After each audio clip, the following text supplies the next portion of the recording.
Zone 1 comprend une partie attractive constituée d'une ouverture bordée d'une large collerette. Cette partie attire les insectes par ses couleurs vives et par ses glandes de nectar que l'on peut voir ici représentées par des points rouges sur le pourtour de l'ouverture et sur l'opercule fixe. L'insecte ici représenté par une araignée va s'approcher de la zone 2. Cette zone comporte de plus en plus de glandes de nectar. Elle est rendue glissante, jouant le rôle de toboggan. L'insecte tombe. Elle porte également de petits poils raides, dirigés vers le bas, qui empêchent l'insecte de remonter. Il est alors pris au piège. La zone 3 est la zone dans laquelle notre araignée va être digérée. En effet, des bactéries et des enzymes vont venir s'attaquer à la chair de notre araignée. Mais quel type de substrat utilisez-vous pour vos plantes? Alors je me suis aperçu, j'avais fait des mélanges, donc moi je mettais de la tourbe blonde là, de Sphène quoi, de la tourbe de Sphène ou de sphagnum là. Et je m'étais amusé à faire des mélanges avec du sable et puis avec une autre tourbe, comme le pied là-bas, et il végète en fait. Que dalle quoi. Il convient de n'employer que des substrats légers, neutres ou acides et pauvres en éléments nutritifs. On utilise donc les éléments suivants: tourbe, terre de bruyère, sable, vermiculite ou pouzzolane.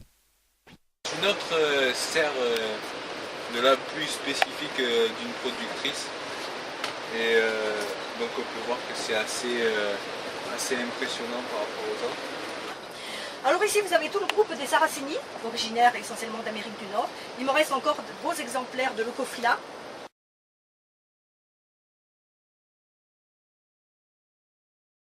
Les passionnés ont différentes méthodes de multiplication pour agrandir leur collection.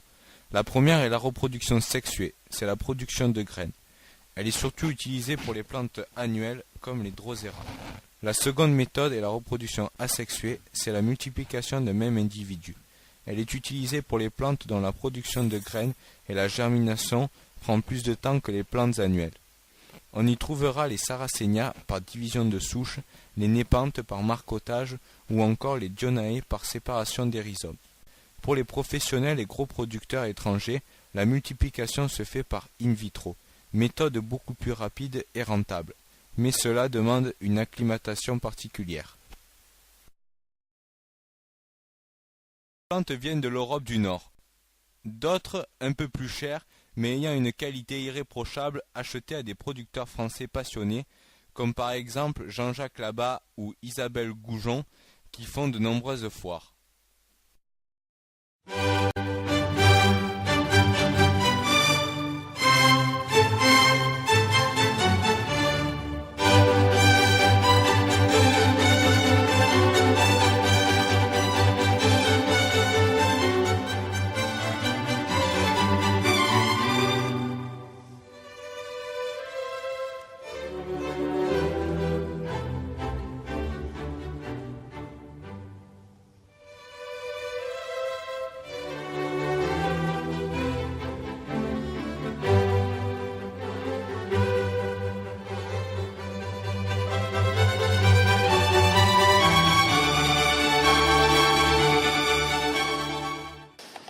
Celles qui te plaisent et ainsi de suite. Donc on va commencer là.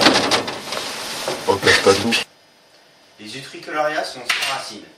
Il existe deux types de feuilles, dont une seule capture des proies. Signorée ou sirène. Ce piège est le plus souvent chieur. Les Utricularias sont des plantes herbacées, vivaces ou annuelles. Elles sont aquatiques.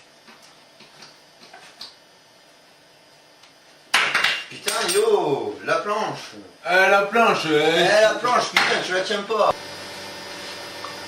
Je fais une bonne merde. 2 comporte de plus en plus de glandes de nectar. Elle est rendue glissante, jouant le rôle de toboggan.